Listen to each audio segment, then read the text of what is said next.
Première partie, les microbes et la microbiologie. Ce premier chapitre va être dévolu aux microbes et à la microbiologie. Tout d'abord, nous allons définir qu'est-ce que signifie le mot microbiologie. Ensuite, que sont les microbes. Vous apprendrez que c'est la forme dominante de la vie sur Terre. Bien définir la notion de maladie, et vous verrez que quand on dit microbe, ça ne signifie pas obligatoirement une maladie. Les microbes et la science, notamment les applications dans le domaine des technologies, et ensuite les différents types de microbes. Alors, qu'est-ce que la microbiologie? Le mot microbiologie vient du grec micro, bios, logos, petit, vivant, étude. Il s'agit donc de l'étude des micro-organismes et des relations avec leur environnement. Par micro-organisme, nous entendrons également le mot microbe, qui est un mot un peu ancien, ou le mot germe, qui est un mot un peu populaire. Et ces micro-organismes constituent un groupe extrêmement diversifié d'organismes microscopiques, unicellulaires, le plus souvent, et répartis dans les 3 domaines du vivant: les bactéries, les archées et les eucaryotes. Ces micro-organismes se distinguent les uns des autres par leur forme, leur taille et leur mode de vie. Nous verrons également les virus. Ces virus sont des micro-organismes particuliers qui sont incapables de se reproduire sans détourner la machinerie cellulaire d'un autre organisme. Ils ne sont pas considérés stricto sensu par la plupart des spécialistes comme des organismes vivants. La microbiologie étudie parfois leurs actions sur les micro-organismes, mais n'a pas pour but de les étudier en tant qu'entité. Cette étude est réalisée dans une autre discipline de la biologie et de la microbiologie qui s'appelle la virologie. On parle aussi maintenant de microbiologie moléculaire dans le domaine des biotechnologies notamment. Cette image vous montre comment ont évolué les micro-organismes dans le temps. Les micro-organismes que nous allons étudier se répartissent à la fois comme cellules eucaryotes, cellules prokaryotes, mais également comme virus. Cette image aussi a pour but de vous aider à bien repérer comment ces micro-organismes ont évolué et quelles sont les interrelations entre eux. Alors je vous demande d'abord de pointer sur le bas de la photo, qui est ce qui existait il y a plusieurs milliards d'années, disons environ 4 milliards d'années lorsque la Terre est apparue, et plus on monte vers le haut, plus le temps bien sûr avance, et plus l'évolution opère. Regardez bien ce qui est en bas, dans l'ellipse bleue, c'est ce qu'on peut appeler le monde originel. Vous remarquerez qu'au départ, après que les premières molécules aient existé, les macromolécules se sont organisées entre elles, tout d'abord sous forme de complexes, protéines, ARN. Sont apparues également des molécules d'ARN qui se répliquaient par elles-mêmes, on appelle ces molécules des réplicons, et cette réplication est possible grâce à une enzyme qu'on appelle l'ARN polymérase. Et on pense que dans ce monde originel sont apparus également les premiers virus, les virus à ARN. Dans la deuxième ellipse, celle qui est au-dessus, celle qui est, disons, en rouge, le monde s'est complexifié. Cette fois-ci, c'est un monde ARN, ADN, ce que certains scientifiques appellent le rétromonde. Sont apparus à ce stade des proto-opérons, avec l'apparition de nouvelles enzymes, notamment la reverse transcriptase. Les virus à ADN sont présents encore, mais apparaissent cette fois-ci des virus rétroïdes, des virus qui sont capables de transformer l'ARN en ADN.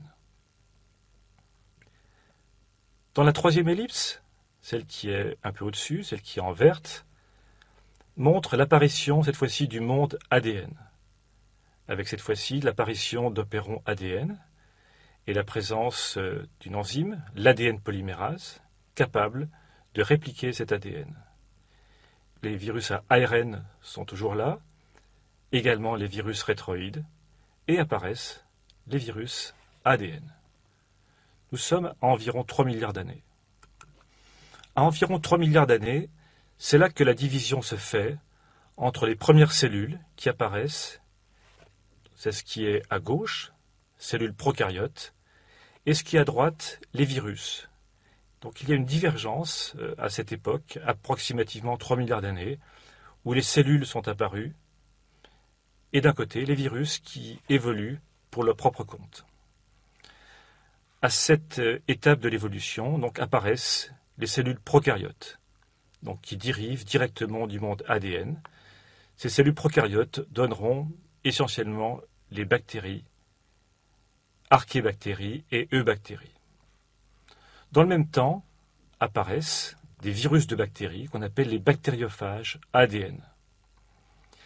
Ces bactériophages ADN sont capables, bien sûr, d'infecter les cellules prokaryotes et de s'y répliquer. Et enfin, toujours à environ 3 milliards d'années, les phages ARN également se développent avec des phages double brin et ARN positif. Durant l'évolution, à partir de 1,5 milliard d'années, apparaissent les cellules eucaryotes qui dérivent des cellules prokaryotes. Et pour le monde virus, apparaissent les virus à ADN complexe et des virus à ARN double brin et simple brin positif et négatif. Nous aurons l'occasion de revenir sur la signification de ce que j'appelle les brins positifs et les brins négatifs. Vous remarquerez également que les virus rétroïdes suivent le cours de l'évolution, notamment après 3 milliards d'années, et ensuite deviennent les rétrovirus à 1,5 milliard d'années. Voici ce que l'on peut dire sur cette nouvelle hypothèse de l'évolution qui intègre le monde des micro-organismes dans son ensemble, les cellules prokaryotes, les cellules eucaryotes et les virus. La suite du cours va donc reprendre ces différents micro-organismes et nous les étudierons ensemble attentivement. Qui sont donc les microbes ou les micro-organismes ? On pourrait répondre schématiquement à cette question en disant qu'il s'agit de la forme dominante de la vie sur Terre. En effet, les microbes, au sens large, ont dominé la Terre pendant plus de 3 milliards d'années, comme nous l'avons vu précédemment, et sont la source de toutes les autres formes de vie. On peut également estimer que les microbes représentent plus de 60% de toute la matière organique sur Terre. Les bactéries sont les premières formes de vie. Elles ont une capacité d'adaptation énorme et l'on en trouve plusieurs millions d'espèces sur Terre, avec seulement quelques milliers d'entre elles donnant des maladies. La majorité de ces micro-organismes vivent en milieu aquatique ou terrestre, où ils assurent principalement la décomposition des substances organiques mortes. À titre d'exemple, le pétrole correspond à l'accumulation de quantités infinitésimales d'hydrocarbures provenant de la décomposition de déchets végétaux par des bactéries anaérobies. Il se produit en même temps du méthane et des acides gras. Puis sous l'action de bactéries activant l'hydrogène moléculaire, les hydrocarbures insaturés seraient devenus saturés. Le gaz carbonique et le méthane, résultant de cette activité bactérienne, saturent le gaz de pétrole qui va ainsi s'infiltrer dans les roches sous pression et constituer des réservoirs. Voilà, c'est un exemple pour vous montrer que la majorité de ces bactéries vivent dans le milieu aquatique, terrestre et sous terre. On pourrait ainsi dire que la plupart des microbes sont sans danger et beaucoup sont bénéfiques, voire indispensables. Ces bactéries ayant un rôle positif sont souvent appelées une flore microbienne. Nous aurons l'occasion d'y revenir plus tard. Ainsi, nous sommes environnés par ce que j'appellerais un jardin invisible de micro-organismes, des bactéries, des parasites, des levures, des protozoaires, voire des virus, qui forment ce que j'appelle un jardin invisible qui nous environne. Ils nous environnent dans les aliments que l'on ingère, ou dans l'eau que l'on boit, ou dans l'air que l'on respire. C'est une sorte de flore qui nous entoure et avec lequel nous nous sommes accoutumés lors de notre évolution. L'association entre les microbes et les maladies feront l'objet d'un chapitre ultérieur, mais d'ores et déjà, il faut bien comprendre que être infecté, entre guillemets, par un microbe, ne signifie pas obligatoirement d'être malade. Vu du micro-organisme, une maladie peut être considérée comme une tactique particulière, dans un habitat particulier, l'homme, où la bactérie, ou le virus, ou le parasite va augmenter sa biomasse en vue d'être transmis à d'autres individus. Vu de l'autre, une maladie peut être considérée comme une réaction exagérée des défenses de l'hôte, l'immunité, que nous verrons par la suite, vis-à-vis de l'infection. L'infection par un virus, par une bactérie ou par un parasite. Donc ce qu'il faut bien retenir, c'est que parmi les très nombreux micro-organismes présents dans l'environnement ou chez les organismes vivants, une toute petite proportion seulement peut produire une infection d'un organisme humain, animal, végétal, éventuellement donner une maladie. L'autre élément important de cette diapositive est que 9 cellules sur 10 dans notre corps sont des microbes. Et ces microbes jouent des rôles extrêmement importants pour élaborer des protéines, des vitamines, c'est le fait par exemple des bactéries intestinales, ou même ces bactéries ont un rôle important pour éduquer notre système immunitaire.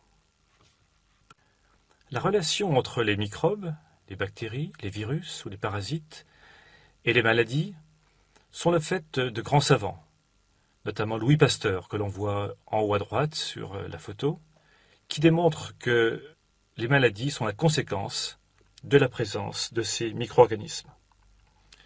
Louis Pasteur a aussi défini ce qu'on appelle pouvoir pathogène d'un micro-organisme, qui peut se définir par sa capacité à provoquer une infection, c'est-à-dire entraîner chez un organisme sensible des altérations au niveau tissulaire, cellulaire et moléculaire, qui se traduisent par des manifestations cliniques et biologiques. Et avant Pasteur, d'autres savants, comme Édouard Jenner, avaient déjà posé les bases de la protection contre ces maladies par la vaccination. Je rappelle que Édouard Jenner, qui n'apparaît pas sur cette diapositive, mais qui est un grand savant anglais, a découvert le premier vaccin contre une maladie virale, la variole. Un autre grand savant qui a beaucoup étudié la relation entre les micro-organismes et les maladies est l'Allemand Robert Koch, que l'on voit à gauche sur la diapositive. Robert Koch est un microbiologiste extrêmement connu, puisqu'il a découvert, bien sûr, le bacille de Koch, le bacille tuberculeux, mais également le vibrion cholérique, l'agent du choléra, le bacille du charbon et les spores bactériennes.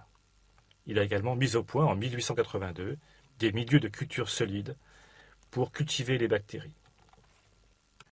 Enfin, ce grand savant a émis des postulats qui sont encore en vigueur, le postulat de Koch. En gros, ce postulat dit qu'un microbe correspond à une maladie. Plus en détail, si on veut donner les éléments de ces postulats de Koch, on pourrait dire que, premièrement, le micro-organisme doit être présent dans tous les animaux malades et absent des animaux sains. Deuxième postulat, le micro-organisme doit être cultivé en culture pure, à l'extérieur des animaux malades. Troisième postulat, un animal sain inoculé avec cette culture pure doit développer la maladie avec tous ses symptômes. Et dernier postulat, le micro-organisme isolé de cet animal doit être identique à celui précédemment isolé. Voici quels sont les postulats que ce grand microbiologiste avait émis, ceci à la fin du XIXe siècle. Enfin, et ces aspects seront développés tout à la fin du cours, les microbes, et en particulier les bactéries, sont d'excellents modèles d'études pour les chercheurs, et ceci sera la base de tout ce qu'on appelle le clonage moléculaire pour cloner des gènes et exprimer des protéines par les bactéries. Les microbes, cette fois-ci aussi bien les bactéries que les virus, sont également des vecteurs de gènes, et c'est un domaine important de la recherche, voire de la thérapeutique. Et troisième point, les microbes, cette fois-ci les bactéries, mais aussi les algues, les moisissures, les levures, sont également des bonnes usines de production dans le domaine industriel. Alors cette diapositive est importante puisqu'elle reprend un petit peu l'évolution de la microbiologie depuis la découverte du microscope. Bactéries égale micro-organisme égale organisme microscopique. Donc au départ, il a fallu observer pour la première fois ces micro-organismes grâce au microscope. On pense que le premier microscope aurait été développé par le Hollandais Antony van Leeuwenhoek en 1673. En effet, ce drapier hollandais a fabriqué le premier microscope grâce aux lentilles puissantes qu'il avait mises au point afin d'observer les trames de tissu qu'il achetait. Avec des grossissements de l'ordre de 200 à 300 fois, il a pu ainsi mettre en évidence, à partir de 1673, la prodigieuse diversité des micro-organismes et l'incroyable richesse des milieux naturels, comme l'eau riche en protozoaires, en algues, levures et bactéries. Antony van Leeuwenhoek n'était pas vraiment un scientifique, c'était un très bon observateur. Il a étudié de nombreux liquides que lui offrait la nature et décrivit ce qu'il appelait le grouillement d'une infinie variété d'animalcules, en fait les bactéries, mobiles ou non, en forme de sphères, de bâtonnets, de spires, dans des échantillons de salive, de dents, d'eau de pluie ou de lacs. Dans son propre sang, van Leeuwenhoek découvrit les globules rouges, et dans son sperme les spermatozoïdes. Ce fut donc un observateur curieux, patient, méticuleux, et un sens de l'observation exceptionnel. Encore une fois, dans l'histoire de la microbiologie, il faut citer bien sûr Louis Pasteur, qui va complètement démonter la théorie de la génération spontanée. Quelques mots sur cette génération spontanée. Depuis toujours, l'idée que la vie puisse émerger du non-vivant a accompagné les différentes civilisations et les religions qui se sont succédées. En fait, Dieu était responsable de cette génération spontanée. La théorie du germe responsable de maladies stipule que des micro-organismes, qu'on appelle également des germes, peuvent envahir d'autres organismes et être responsables de maladies. Bien que cette idée simple soit généralement acceptée aujourd'hui, elle ne l'était que très peu quand elle fut formulée au milieu du XIXe siècle. La plupart des gens croyaient que les animaux, exemple les vers, les larves de mouches, les rats ou les microbes, provenaient d'éléments inanimés par génération spontanée. C'est donc Pasteur qui, en 1859, a complètement démonté cette théorie de la génération spontanée et a montré que, par exemple, ce qui infectait les bouillons liquides étaient tout simplement des bactéries de l'air, et non pas des bactéries qui se généraient d'elles-mêmes par des moyens plus ou moins magiques. Après Pasteur, l'essor de la bactériologie moderne s'est fait grâce aux grands savants que j'ai déjà cités, Robert Koch, mais aussi un médecin danois, Hans Christian Gram, qui mit au point la célèbre coloration qui porte son nom et qui permet de caractériser les bactéries. La notion de virus et l'essor de la virologie vient peu après. La notion de virus a évolué en même temps que la connaissance des maladies infectieuses. Avant Pasteur, ce terme était équivalent d'agent infectieux. On parlait de virus du paludisme, dont l'agent bien sûr est un protozoaire, ou du virus du charbon, dont l'agent est une bactérie, et de virus filtrants, qui étaient là d'authentiques virus. Il est resté de cette époque le terme de réservoir de virus, qui signifie réservoir d'agents infectieux, alors que le terme de virus correspond actuellement à un agent infectieux acellulaire, nous le verrons plus tard, parasite obligatoire d'une cellule pour sa multiplication et invisible au microscope optique. Le premier virus qui a été étudié est le virus de la mosaïque du tabac, ce que j'ai appelé le VMT. C'est un virus du tabac, donc un virus des plantes. Et ensuite ont été découverts les bactériophages. Nous le reverrons plus tard dans le cours, les bactériophages sont des virus capables d'infecter les bactéries. D'autres techniques sont apparues un peu plus tard, presque simultanément, permettant d'étudier les propriétés physiques des virus. Ainsi, les premiers microscopes électroniques à transmission ont permis dès 1935 d'observer le virus de la mosaïque du tabac. Et à la même époque, Stanley obtient la cristallisation de ces virus après une purification assez simple, secouant le mythe du virus vivant. Et à propos de ces virus qui étaient capables de cristalliser, beaucoup de scientifiques se sont dit, en fait, peut-être que les virus ne sont pas vivants, ce sont juste des organismes qui se répliquent. Ensuite, les physiciens observent la symétrie des virus par diffraction aux rayons X, la symétrie hélicoïdale, comme celle du virus de la mosaïque du tabac, ou la symétrie cubique, comme la plupart des virus pathogènes pour l'homme.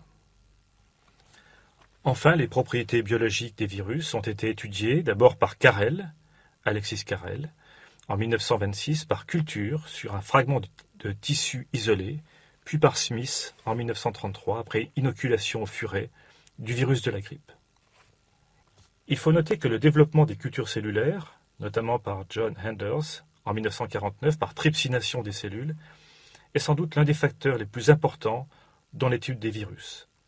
La culture cellulaire permet d'une part d'obtenir une production de masse de virus et d'autre part d'orienter le diagnostic viral par l'observation de lésions cellulaires caractéristiques qu'on appelle effets cytopathogènes, et nous y reviendrons un peu plus tard. Pour résumer ce que je viens de vous dire et pour donner un ordre de taille, cette diapositive vous donne les dimensions approximatives des différentes cellules, eucaryotes, prokaryotes, les virus, comparés aux protéines et aux atomes. On voit très bien que les cellules eucaryotes ont des tailles voisines de environ 10 microns, 10 micromètres. Les bactéries, environ 1 à 10 micromètres, 1 à 10 microns. Alors que les virus ont des tailles beaucoup plus petites, 0,1 micron, voire pour certains, 1 centième de micron. Bien sûr, ceci explique pourquoi seule la microscopie électronique est capable de visualiser les virus. De même que cette image vous montre que la diffraction des rayons X est capable de donner une image tridimensionnelle de certains virus ou de certaines protéines virales.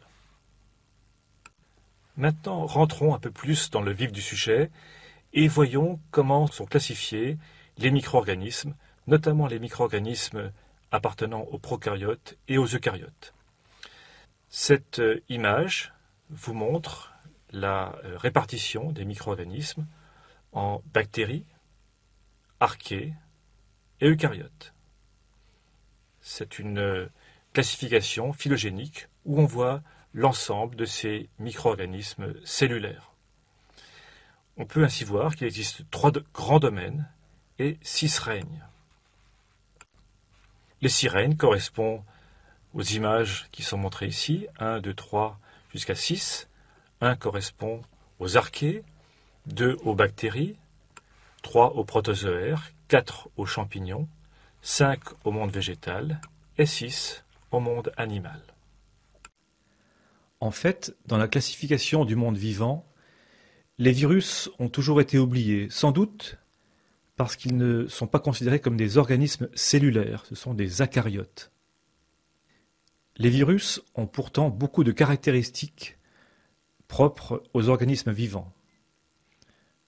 Mais surtout, actuellement, ils sont considérés comme étant à l'origine du monde vivant, notamment par les mécanismes de colonisation des cellules prokaryotes et eucaryotes, comme vous le voyez sur cette figure, par cette interaction perpétuelle qu'il existe entre le monde des virus en bas, ce que j'appelle le nuage des virus, et les cellules des arbres de la vie, aussi bien les archébactéries et les eucaryotes.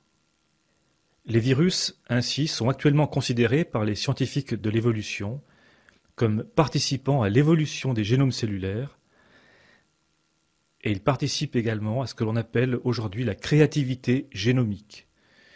Nous aurons l'occasion d'en reparler lorsque nous aborderons les rétrovirus endogènes et les virus persistants, notamment les virus à ADN.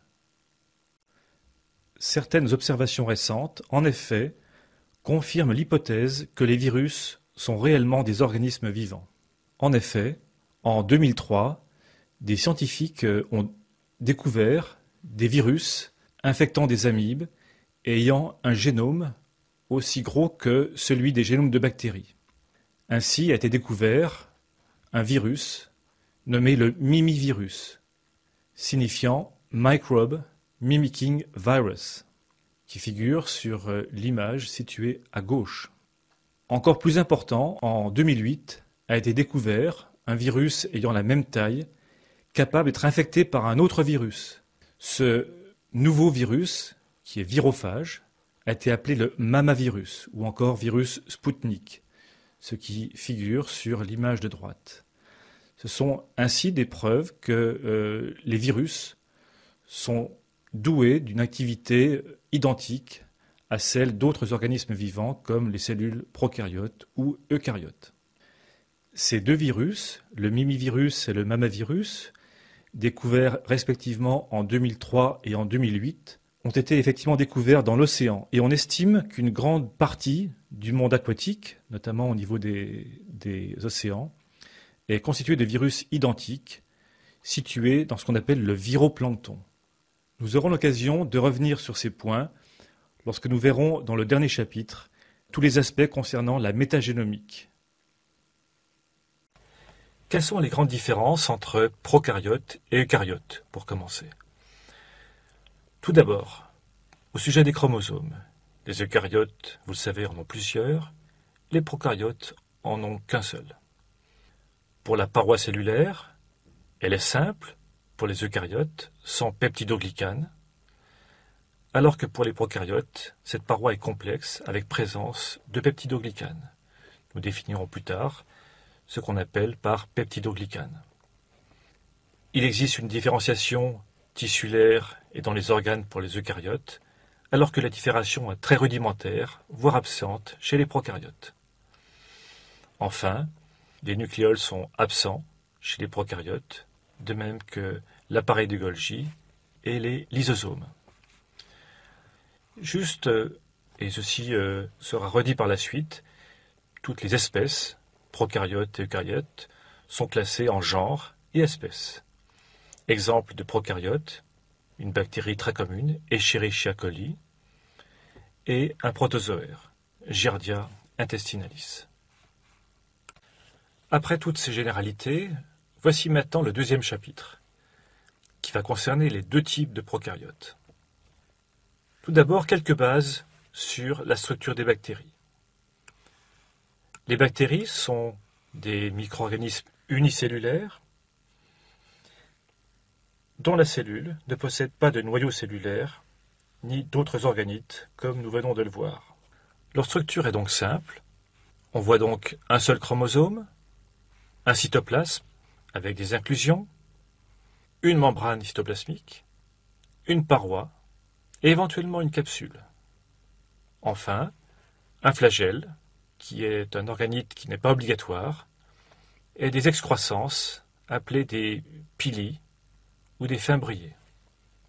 Vous remarquerez également que, en plus du chromosome, les bactéries ont des fragments d'ADN surnuméraires appelés plasmides.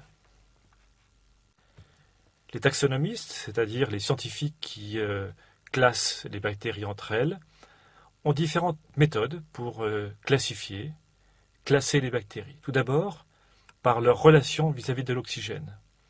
Ainsi, on peut définir des bactéries aérobies. Ce sont des bactéries qui sont capables de croissance uniquement en présence d'oxygène. On peut citer par exemple les bactéries du genre Pseudomonas et les Neisseria. Deuxièmement, des bactéries microaérophiles qui ont besoin d'oxygène mais en très faible quantité. Dans ce cas-là, nous pouvons citer les campylobactères et les bactéries du genre Mycobacterium. Des bactéries qu'on appelle aéro-anaérobies, qui peuvent avoir une croissance aussi bien avec et sans oxygène. Dans ce groupe, on va rencontrer beaucoup de bactéries entériques, les entérobactéries, comme Escherichia coli, les salmonelles, mais également les streptocoques et les staphylocoques. Et enfin, des bactéries qui ont une croissance en l'absence d'oxygène. On appelle ces bactéries des bactéries anaérobies strictes. Beaucoup de ces bactéries font partie de la flore intestinale du tube digestif. On peut citer les Bacteroides, les Fusobacterium et les Clostridium. Toutes ces bactéries sont des bactéries pouvant infecter l'homme.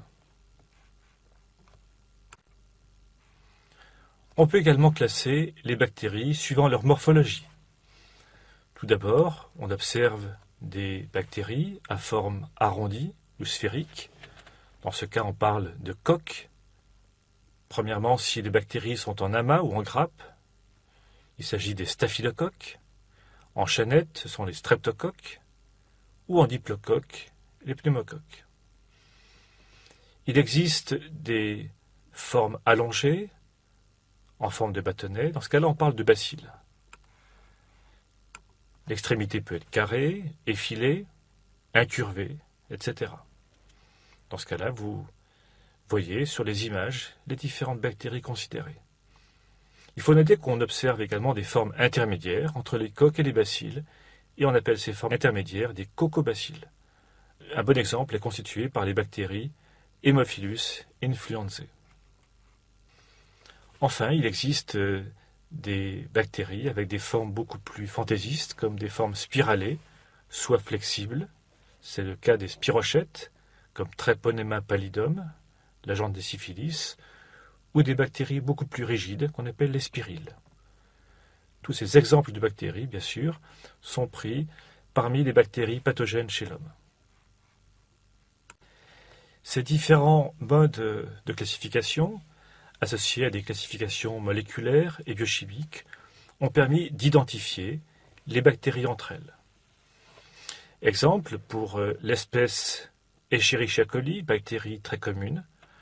Cette espèce appartient au genre Escherichia, à la famille des Enterobacteriaceae, classe des Scotobacteria, embranchement des Gracillicutes et reine des prokaryotes. Mais revenons un moment sur ce qu'on appelle les prokaryotes. Les prokaryotes, ou encore appelés prokarya, du grec pro avant et karyon noyau, sont des organismes dont la cellule ne possède pas de noyau cellulaire ni d'organite, et ils appartiennent à au moins deux taxons distincts. Premièrement, les archéobactéries, qu'on appelle plus communément les archées, sont un groupe particulier car il ne comprend essentiellement que des espèces anaérobies, comme je vous l'ai dit auparavant, n'ayant pas besoin d'oxygène, voire souvent ne tolérant pas l'oxygène. Vivant dans des environnements extrêmes, et on parle d'organismes extrémophiles. Les environnements extrêmes sont à la limite des conditions tolérées par les cellules biologiques, exemple milieu salin, très acide ou très alcalin, milieu à température proche de l'ébullition. Les archéobactéries ne sont pas que des extrémophiles, ce sont aussi des organismes plus communs qui vivent dans des conditions de vie classiques comme les marais ou les intestins des ruminants. Il ne faut donc pas associer systématiquement archébactéries à des organismes extrêmes, même si on retrouve parmi eux la plupart des extrémophiles. Le deuxième taxon est constitué par les eubactéries. Ce sont des bactéries plus communes qui font partie de notre quotidien, du sol, de la nourriture. Ce sont des bactéries les plus connues. Cependant, certaines eubactéries sont aussi des extrémophiles. Et parmi les eubactéries, on va retrouver beaucoup de bactéries pathogènes pour l'homme. En fait, les archébactéries sont aussi différentes des bactéries que celles-ci le sont des eucaryotes. En effet, les archées utilisent une plus grande variété de sources d'énergie que les eucaryotes, composés organiques comme les sucres, mais aussi elles utilisent l'ammoniac, les ions métalliques et même l'hydrogène gazeux comme nutriment. Dans ce groupe, on va retrouver des bactéries méthanogènes ou des bactéries halophiles qui peuvent pousser dans des milieux très riches en sel ou encore des bactéries thermo-acidophiles. Ce sont dans la plupart des cas des bactéries des environnements extrêmes.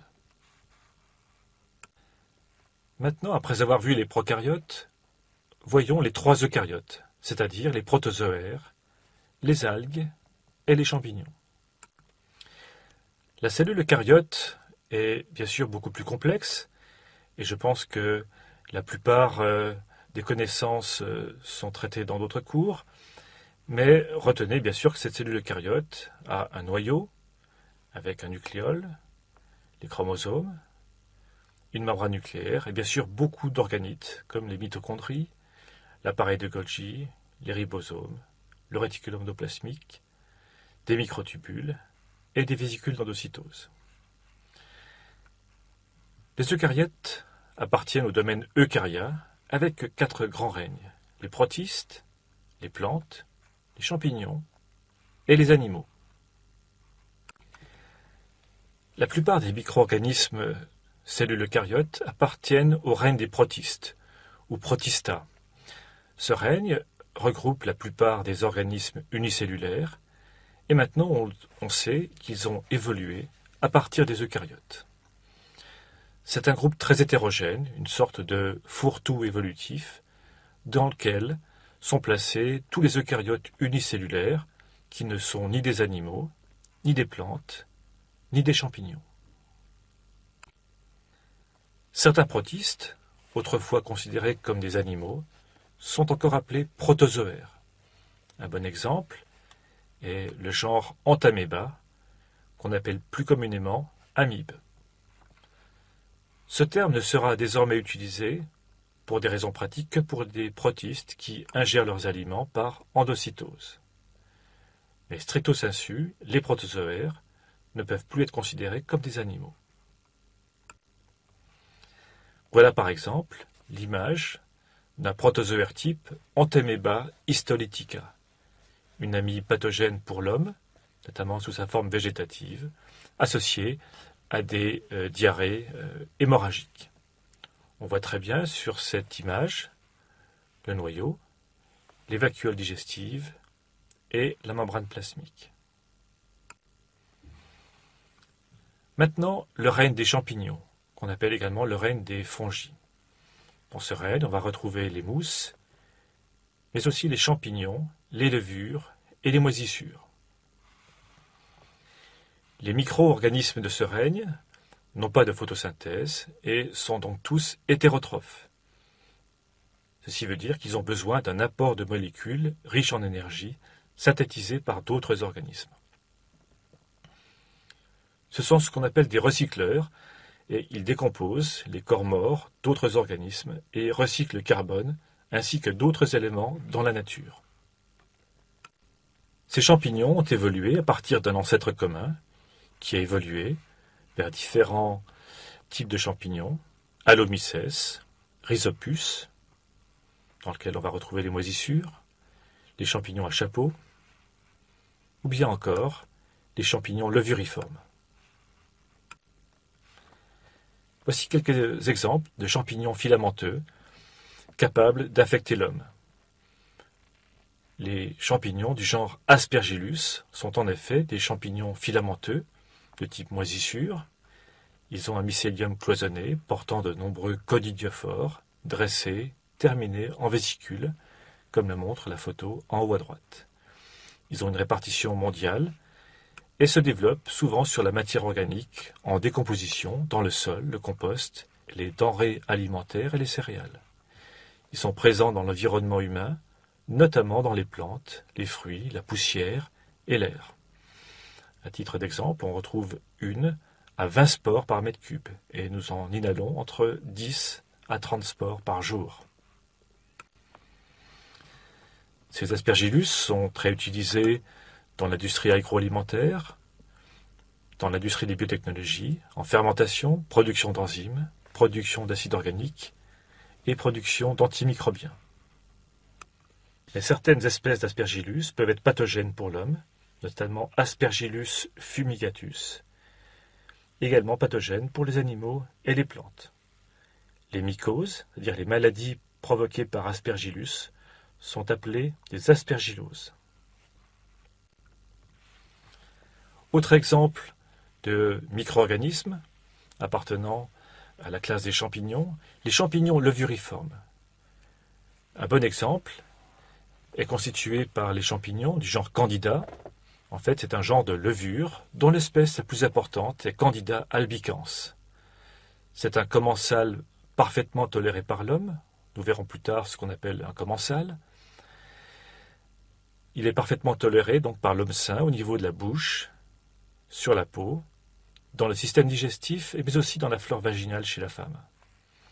Il peut devenir pathogène et provoquer également des mycoses qu'on appelle candidiases ou candidoses, notamment chez les humains ou d'autres animaux quand l'organisme est affaibli.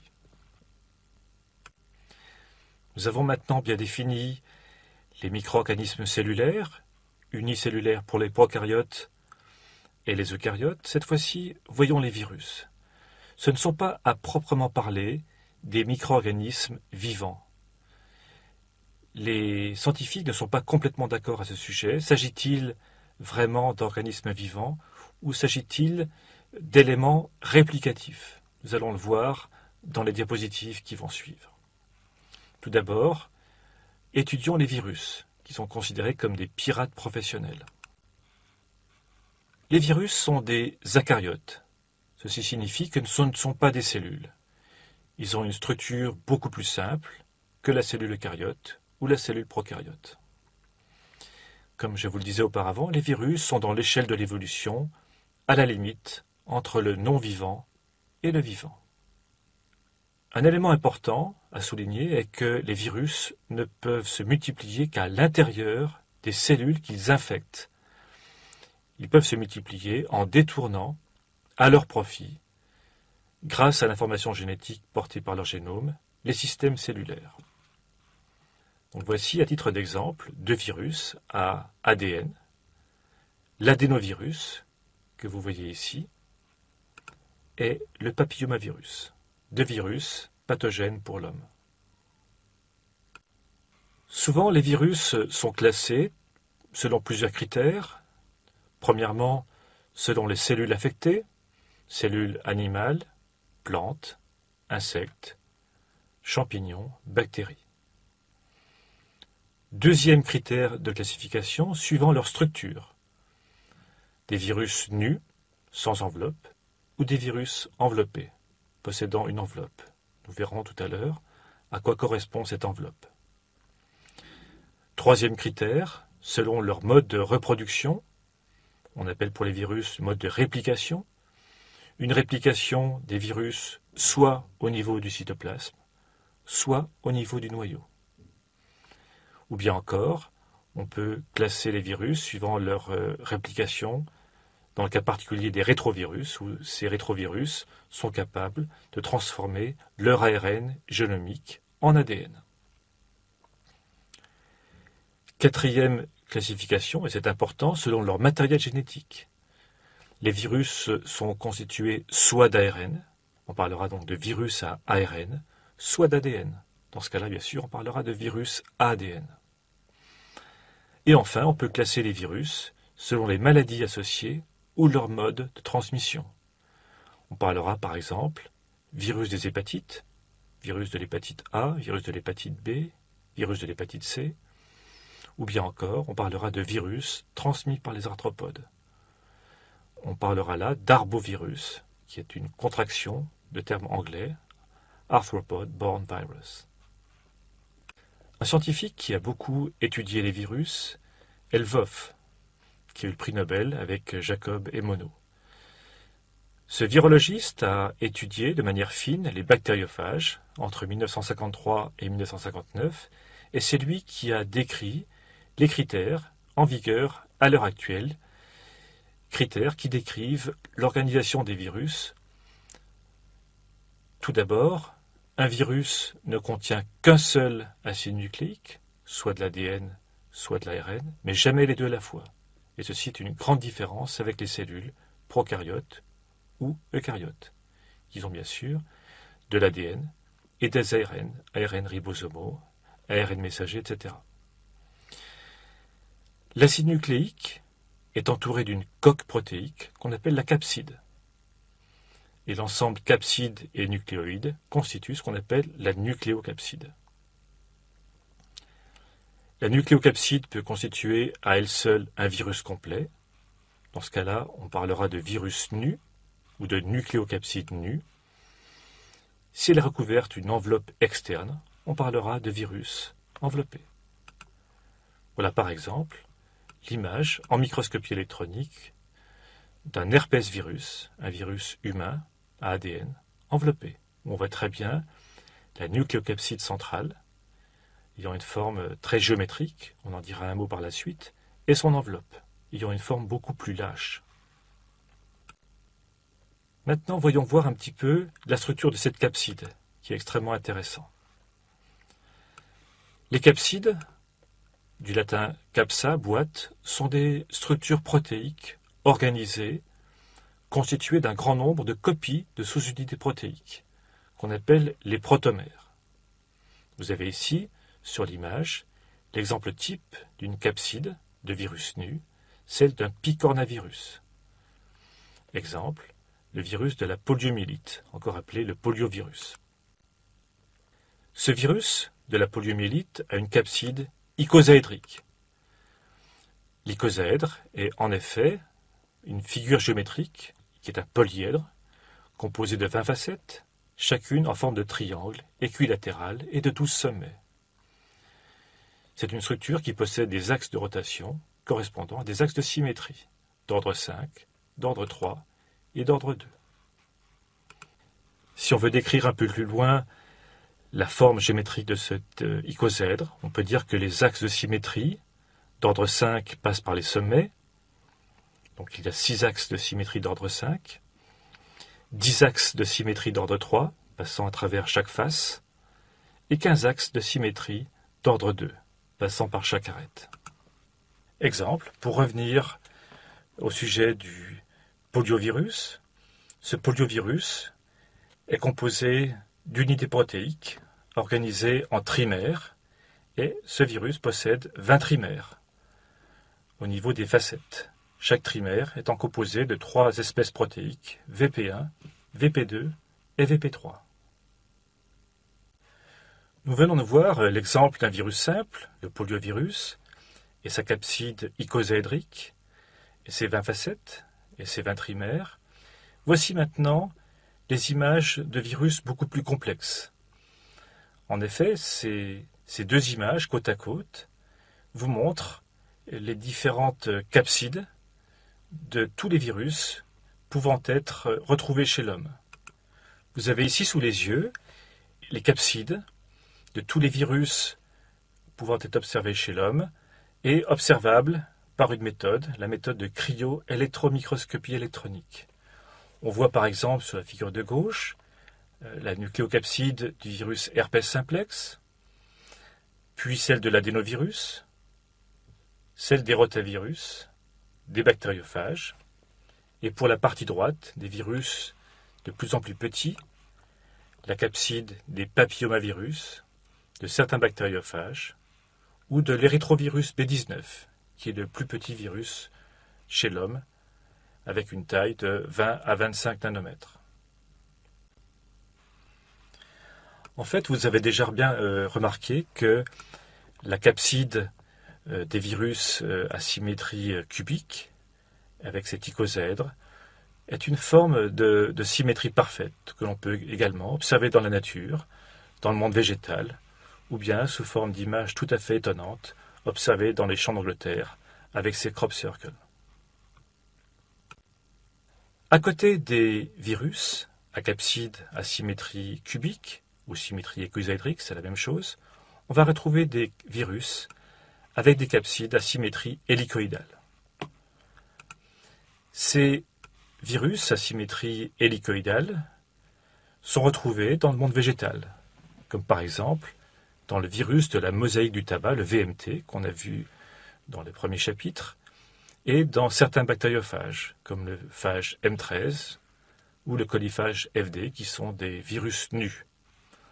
On voit dans l'image de droite une capside à symétrie hélicoïdale.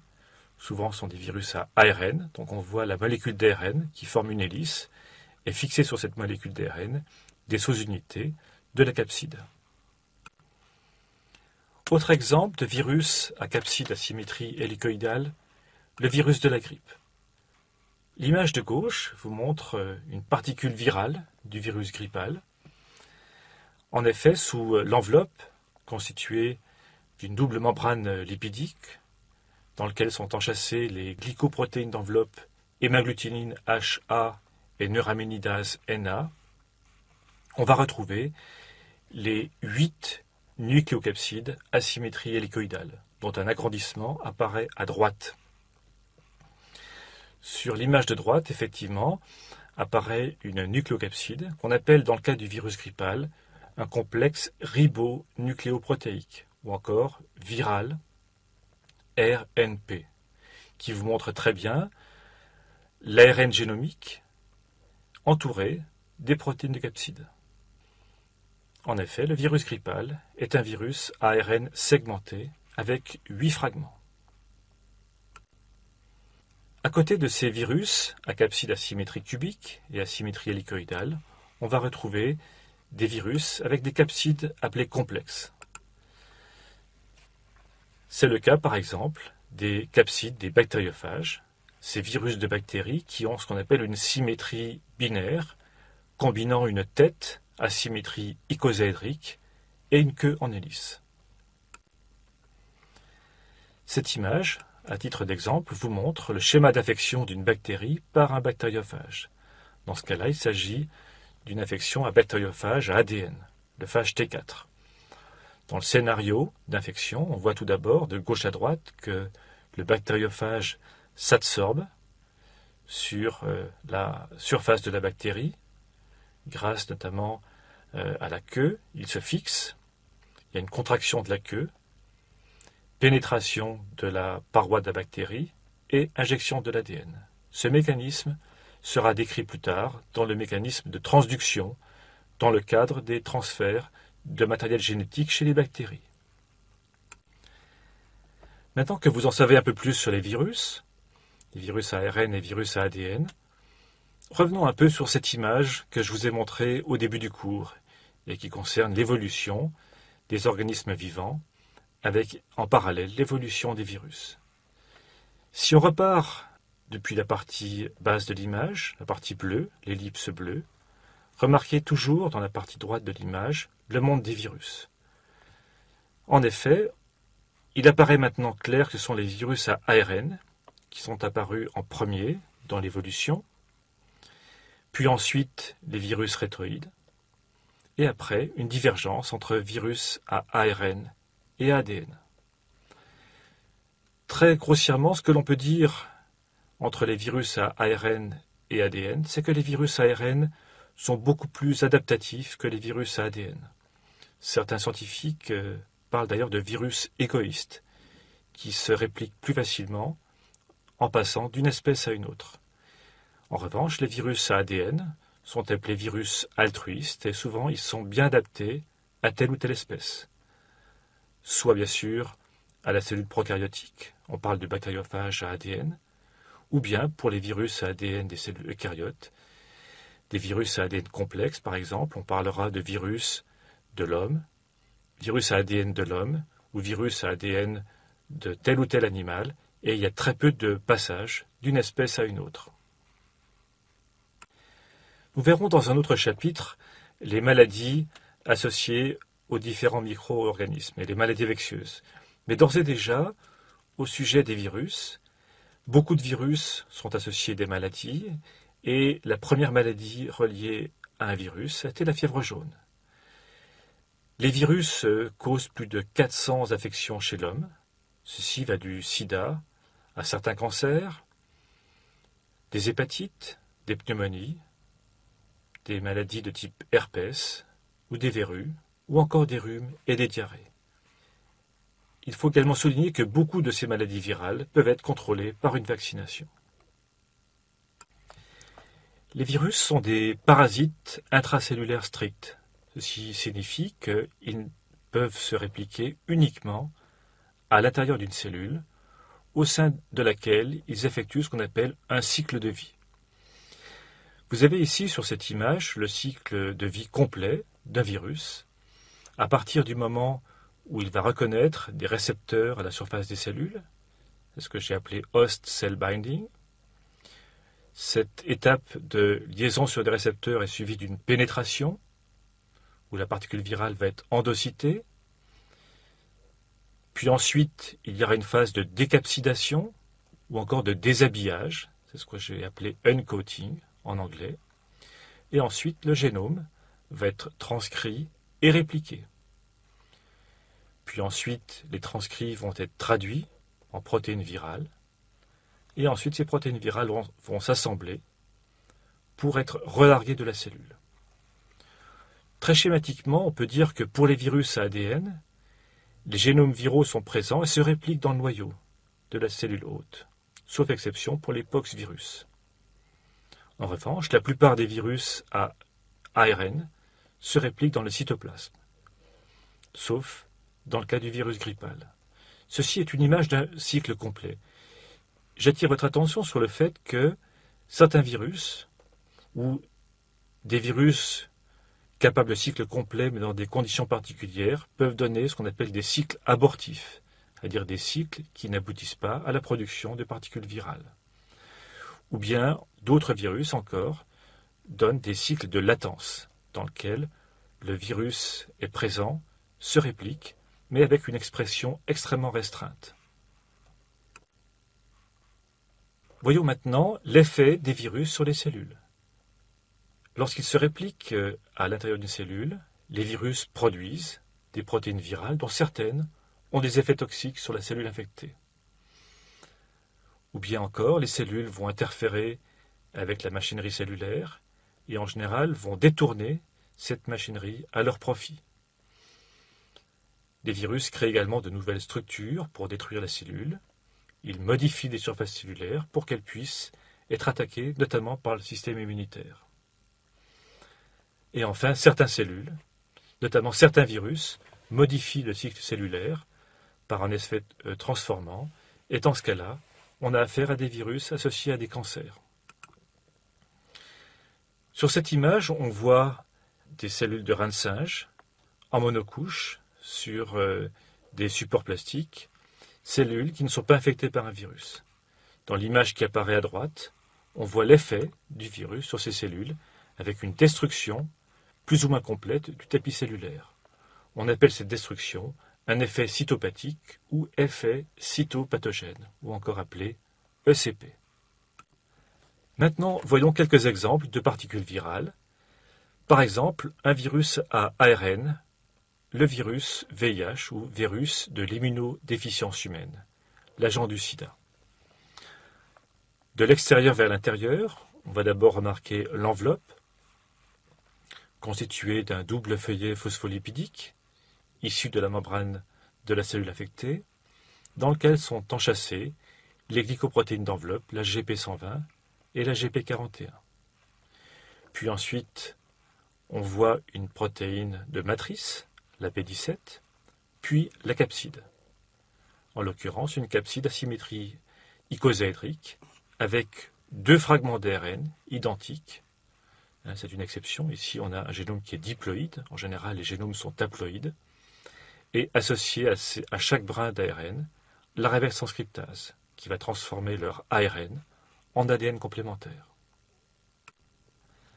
Cette fois-ci, l'exemple d'un virus à ADN, le virus de l'hépatite B. Le virus de l'hépatite B est un virus enveloppé. On voit ainsi de l'extérieur vers l'intérieur la protéine d'enveloppe du virus de l'hépatite B, qu'on appelle l'antigène HBS, avec plusieurs sous-unités, la protéine L, la protéine M et la protéine S. À l'intérieur, nous observons la nucléocapside, qu'on appelle également antigène HBE, associé à antigène HBC, et dans cette capside, à symétrie icosaédrique, nous retrouvons l'ADN, partiellement double brin, associé à l'ADN polymérase. Un autre exemple de virus à ADN, le cas de l'adénovirus humain. Il s'agit d'un virus nu, sans enveloppe, avec une capside à symétrie icosaédrique, avec des pentamères, qu'on appelle des pentons, au niveau de chaque sommet, et des hexamères, qu'on appelle exons, au centre de chacune des faces. Il est intéressant de noter que, pour ce virus, le penton a une structure complexe. Il y a une base, une fibre et une tête. La fibre et la tête donc servent à reconnaître le récepteur au niveau des cellules qui sont permissives pour ce virus. Maintenant, voyons des micro-organismes extrêmement particuliers. C'est le cas des prions. Pour commencer leur histoire, j'attire votre attention que des neurologues avaient observé depuis le début du siècle diverses maladies associant une démence et ce qu'on appelle un syndrome extra-pyramidal, c'est-à-dire des mouvements saccadés, involontaires, qui se développaient tardivement dans des populations à forte consanguinité, imposées par la géographie, et pratiquement des rites cannibales, lors des enterrements. Cette maladie neurologique s'appelait le courroux. Et les neurologues avaient supposé l'existence d'un virus, entre guillemets, un virus lent, dans l'étiologie de cette maladie appelée courroux, et également dans une autre maladie beaucoup plus connue, la maladie de Creutzfeldt-Jakob. Après ces différentes observations, est apparu un phénomène, un événement tout à fait curieux, c'était en 1986, avec l'apparition d'une encéphalopathie, appelée encéphalopathie spongiforme bovine, ou ESB, au Royaume-Uni. Cette maladie, plus communément appelée la maladie de la vache folle, a été soupçonnée de transmettre à l'homme une variante de la maladie de Creutzfeldt-Jakob. Il a fallu attendre 1991 pour que un neurologue américain, Stanley Prusiner, démontre la responsabilité d'une protéine anormale, dénommée prion, résistante aux protéases, d'où le symbole PRP-SC, SC pour Scrappy, nous verrons ça tout à l'heure, résultant de modifications de la conformation des molécules protéiques cellulaires normales, PRPC, anormalement accumulées. À l'heure actuelle, prédomine la théorie de ces prions comme seul agent infectieux dans différents syndromes tels que la tremblante du mouton, ce qu'on appelle Scrappy, l'encéphalite spongiforme bovine, l'ESB, et chez l'homme, la maladie de Creutzfeldt-Jakob et sa nouvelle variante, supposée dérivée de l'ESB. Pour cette découverte complètement nouvelle et révolutionnaire, Stanley Prusiner a eu le prix Nobel de médecine en 1997. À l'heure actuelle, le prion est le seul agent pathogène ayant de telles caractéristiques.